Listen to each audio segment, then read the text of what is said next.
Hi, my name is Claudia Quintanilla. I'm a knitwear designer, and today we are in the second episode of our knit along for this t-shirt made with stripes and with reglans. And so today we're going to talk about three things that are very important in terms of techniques to make this t-shirt. I'm going to be showing you the techniques closer in the table, but I'm going to give you a little introduction here right now before we go to the table, because I want you to know what we're going to be doing. In this point, I really hope that all of you, the ones participating, you can see this video today, or you can see this video in few months or in few weeks, and you can always start this knit along, because the knit along really doesn't have an end.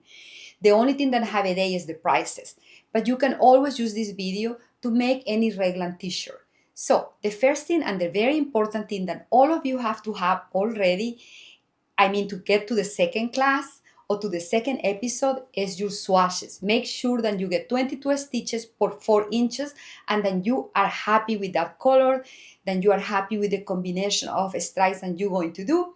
And there we go. Don't forget to have blocked the swatch, because if you haven't blocked the swatch, you don't going to get the exact measurements. So please put your swatch in water, dry it to the air, and just give the shape that you want it to have. And then after that, take your measurements, then you can choose your size better. Remember that in the pattern, the is included on the numbers that you want to be getting in there. So if the t-shirt says 36 inches, it means that it's exactly 34 and have 2 extra inches of ease. So pay attention to that, because that can generate a bit of a confusion there. And if you want extra ease, you may like to do a bigger size. I'm going to talk to you here about how you can adjust a bit the reglan, that even if you make it a little bit bigger in the side, it's actually fit you in the end. Something very important when you try to get your size, make sure that you measure the biggest part of your body. And with that biggest part of your body, you're going to go and see what is the number that we have in the bust, because that could be the biggest number in the pattern. So this is very important. Choose the right size, because I don't want you to be wasting your time. But knitting is never a waste of time, because there is always a friend, a neighbor, a girl that may use a top that is not you. And you never have waste your time, because the time that you're spending knitting, you're spending meditating and doing something that actually is really good for you. Of course, there is the economical factor, but still can make a very good gift. Anyways, if you want to ensure that this top is going to fit you, please pay attention to the gauge of your swatch, and to find the right size for yourself by measure yourself where is the biggest part in your torso. Now, we're going to be talking about 3 things in this video in terms of techniques. Number 1 is how to cast on our t-shirt, and that I'm going to be showing it to you in a close-up on the table. The second one is how to make the reglan increases. And that's another thing that we're going to be seeing in the table. And the last thing we're going to be seeing today is how to do short rods during we do the increases in the reglan. And that is a bit complicated. My friend Angela helped me here to record some of that, because I get really stressed and nervous in these things.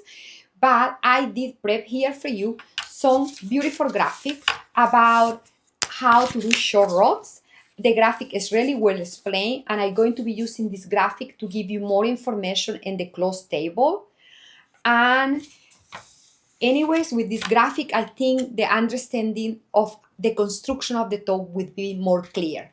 I'm going to show you a couple of things about these 3 techniques. I did have to get to that part of my knitting, because I have to show them to you right now, because some people is going to start to knit faster than another people, and I thought it was necessary to have the first 3 things ready to go. So I want to tell you that when you get to this point, when you have finished all the reglan increases, is the important moment for you to block that piece with steam. Or if you can block it with water, would be better. But I haven't done it, but I'm going to do the second step on it. I'm going to try it here with you to see how that is fitting me, because right now I'm still in the moment where I haven't divided the body from the sleeves. So I'm an advantage here. If there's any problems, I can still fix them. But by the moment I have put to separate the sleeves and the body, I can fix the problems, but it's not as easy as it's now. So here we can increase couple of rods, we can decrease couple of rods if we think it's too much. But so I wearing this very pretty dress, then I can show you how the top look. So if you, here we're gonna get the camera a little bit closer. This is the back. And you can see that the short rods happening here because it's less happening in the front, and the short rods are in the back. Then we get a better fitting here, and then our neck part, it drop a bit and it look nice and it's more comfortable. Here is all the regla increases, then therefore here is my marker that indicate the beginning of my rod or the end of the rod, whatever you like it, the beginning or the end. And the short rods, they all have is the short rod, they all have starting here, and they're being increasing to the way here to the back. And all the time you doing short rods, you go over the short rods than you did in the last short rods that you have done. So basically you conceal those short rods by knitting two of the stitches that they look like two, but it's actually just one, by knitting it together. But don't worry, I'm talking really quick here because that's the way I talk, but I'm going to be in the table with you, showing you a step by step, really slow, and I'm going to demonstrate you everything in this chart. So the short rods are here to help us to drop the neckline and to make it fit better in our shoulders. Short rods can be used for another reason, but in this t-shirt, the reason is to drop the line that is go around our neck. And now, without delay, I'm going to show you how I look with my beautiful striped tee. I really like the colors. I am super happy. And you see I have put this in 2 needles because I'm a lazy person. I don't want to put it in a thread because I don't want to have to go from the thread to the needle. So I just put in another needle. Then when I put it together again, I'm just going to go knitting from the needle to a needle instead to be moving it from a piece of thread that has been just hanging there making my stitches deform. So I just put it in another part of needles. And so now my back is this, where it's bigger, and now I'm going to ruin my hair, but that's life. So now here we are. And I'm happy, I think it's going to fit me. This is the medium size, and I think it's perfect here. I'm going to cast on a couple of stitches after when I put it all together. And that is all for today on the table. The 3 steps that I just talked about, cast on, increases, short rods, we will go to the table and we're going to study them really in detail on the table. Then it's easy for you to see it closer. So I hope that you all like mine, and I hope that in a week I see yours already to this step. Here is a little graphic that is gonna make easy for you to understand how the short rod being applied on the neck in your t-shirt. And let me explain you first what this is.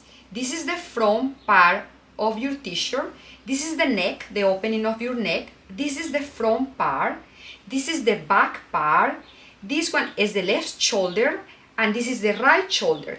In the end, when we finish to do the whole jog, this will become your left arm, and this will become your left arm sleeve. I'm sorry, the sleeves, not your arm. Sorry about that. And here, I indicating you where the arrow is going. If the arrow is going this direction, it means that we knitting. If the arrow go this direction, it means that we purling. So, and here is where the short rods are located. They're not happening exactly in this rod, but here is where they're located. And the reason why it's 4 in here and 4 in here, so 4 in the right, 4 in the left, is because they always have to mirror each other. Whatever happened in the right, have to happen in the left. So let me start to try to explain this, but first let me tell you something else. All of these ones, this straight line, are the raglan increases. And the most important one to see is the BOR, is where we start our row or where we end our row. So that's our beginning or the end of the row. Wow, now I'm going to explain you the direction of the short rows and where the short rows start.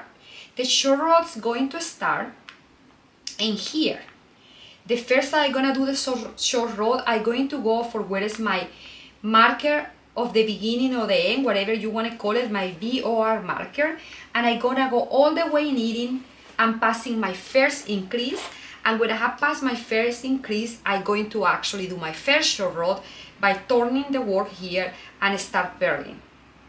So I go all the way down purling, and then I pass again my stitch marker, and I'm going to turn again, and this time I'm going to go this direction, knitting.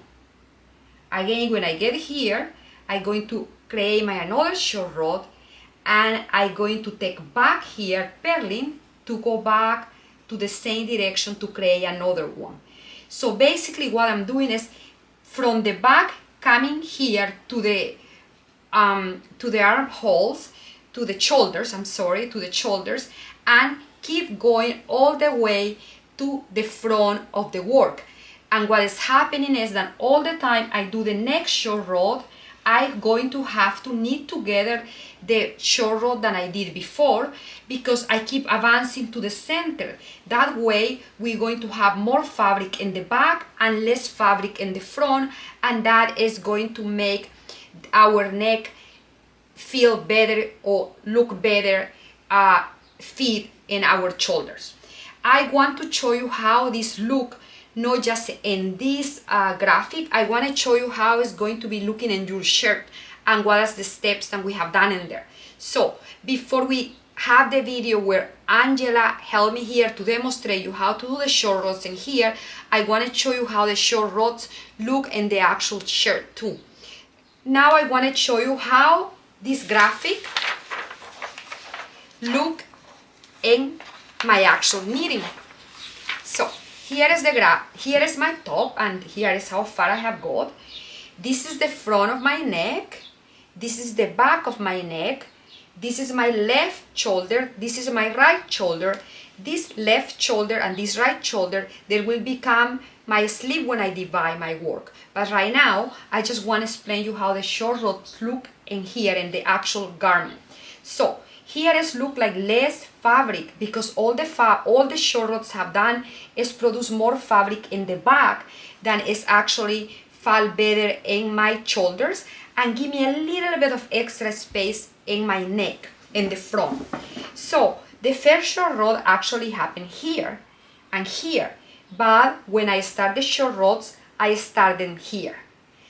And what does mean? Means that I went from here, where was my BO marker, to here, and then I went back purling, and I keep going back, producing more short rows.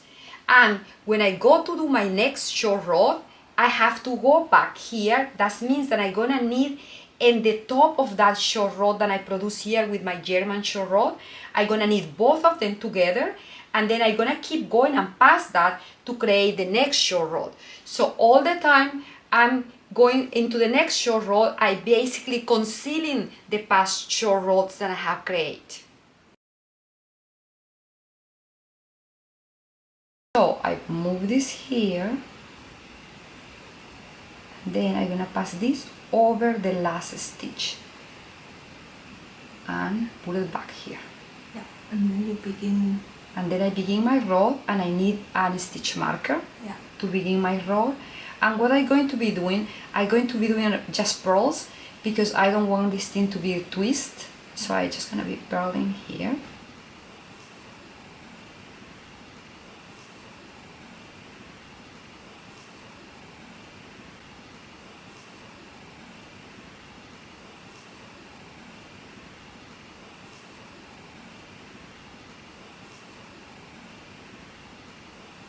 And what Angela is going to do now is do the first increase in the regla. Yeah, so it's this is the BOR marker, so I have to knit 1, and then I have to make the increase. This one is the M1L increase.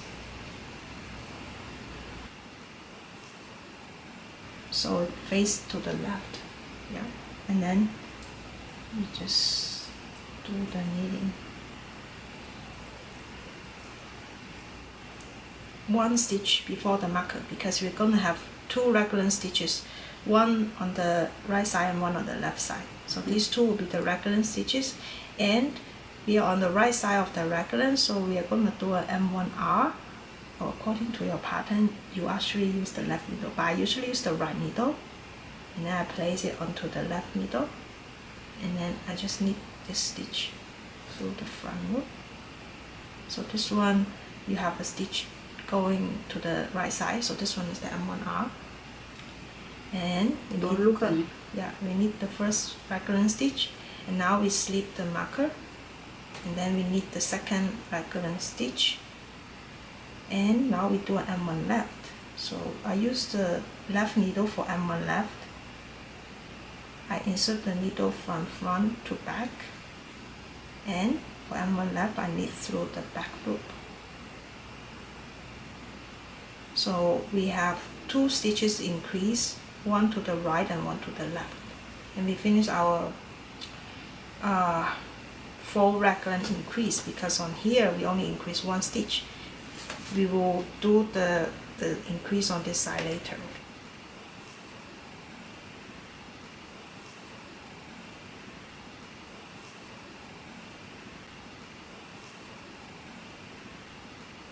So now we reach to the first marker, we stop because we have to do the short rows. And the short row techniques that we are doing will be the German short row. So you just stop right in front of your first short row marker, and now you turn. And we go back. So to do the German short row, you just slip the stitch, and then you move it to the back, have the yarn in front ready for purling, and you make it make sure that the stitch is a little bit tight, so it will look better. So I will give it a tuck, and then I will just do the purling. And for our raglan increases, it's every other row, right? So for the wrong side, you just need to slip the marker, and then you increase.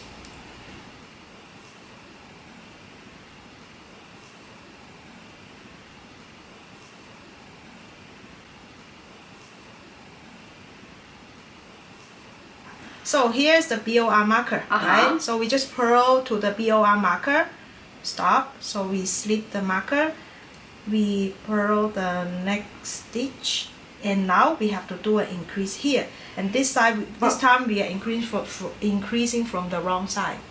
So I use the right needle, I pick it up, and then I place it on the left needle, like this. And I use the right needle to make the purl stitch. I just need to purl to the first short row marker, and here I will turn my work, and I will do the German short row ready for a knit round. So I move the yarn to the front, slip the first stitch purlwise, move the yarn to the back, ready for the next knit stitch, and I am knitting back to the BOR marker.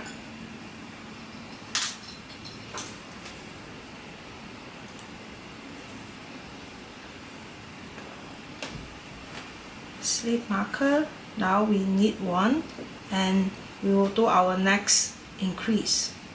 So it's gonna be an M1L.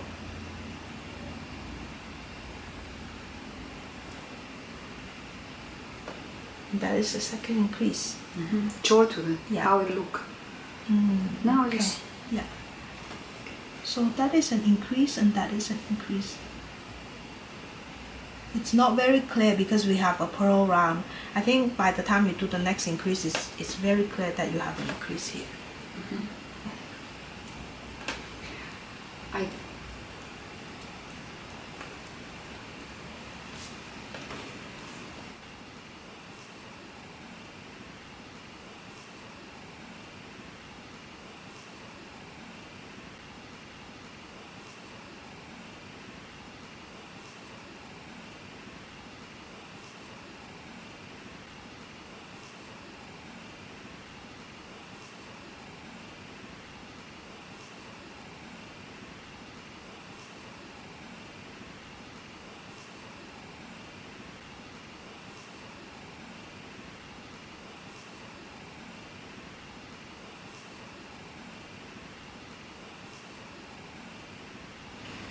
So I do another set of raglan increase here already, and now we are on the first, we are back to, Now we're going to conceal our first double stitch. So we Yes, want you to have conceal to the have- first one because we want to pass through.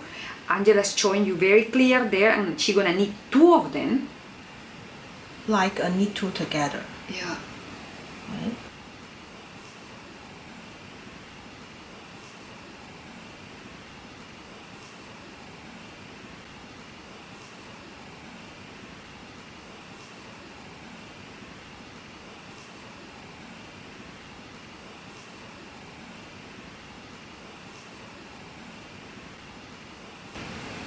Now we stop, turn our work,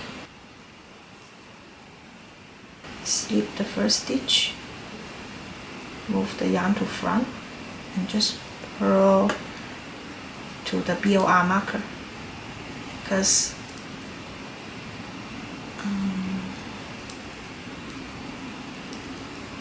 we don't do anything on this shoulder marker because we already did the increase. So on the wrong side, you just need to purl through without doing any increases. Okay, so You want to change your regular no, mark? it's okay, it's okay. I just need to slide it off, and we will do the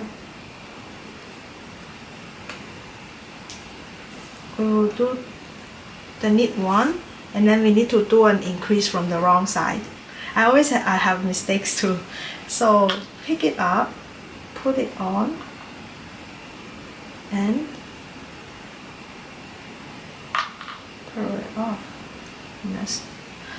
So it's pointing left on the wrong side, so on the right side it's gonna be pointing right. Yeah, that's correct. And we'll just continue to the next double stitch. We have a double stitch here, and we have to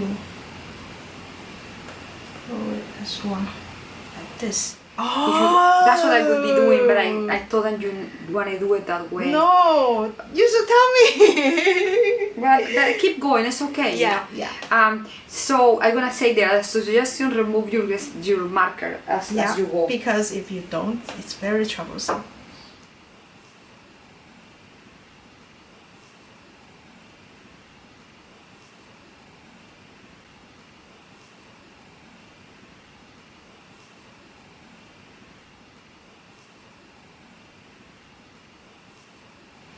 Learning here too. Yeah, we are learning here. So we reached to the second short row marker, and now we need to turn our work back to the right side, and we slip the first stitch, move the yarn to the back, ready for the next knit stitch. Just knit, knit, knit, knit back to the BOR marker.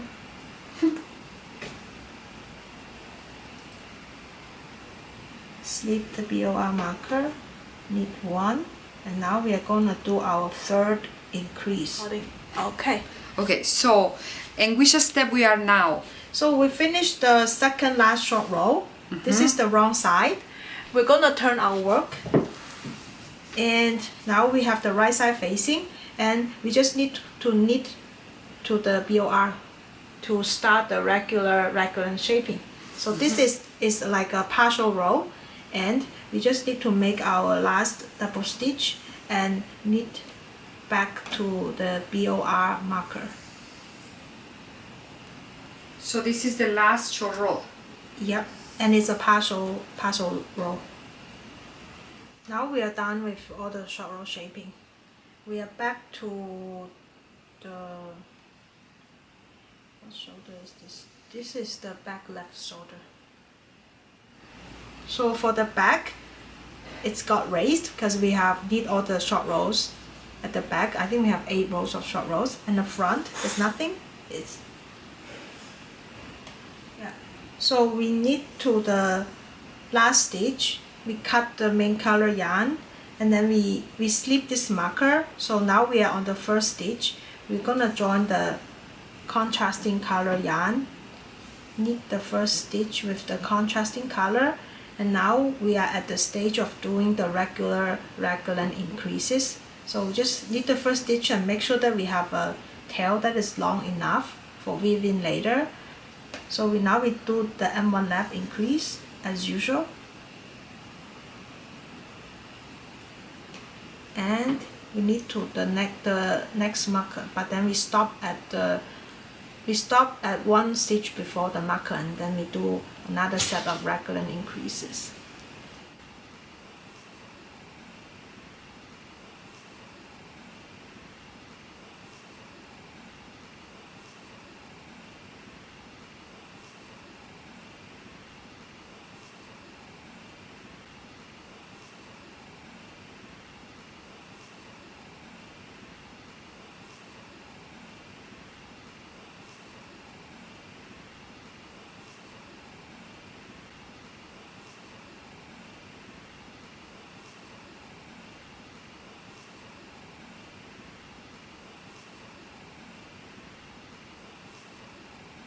Anyways, I hope that the tutorial is being helpful for you.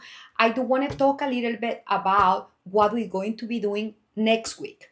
Next week, I'm going to be showing you how to separate the body from the sleeve or the sleeves from the body and add few stitches in the underarm.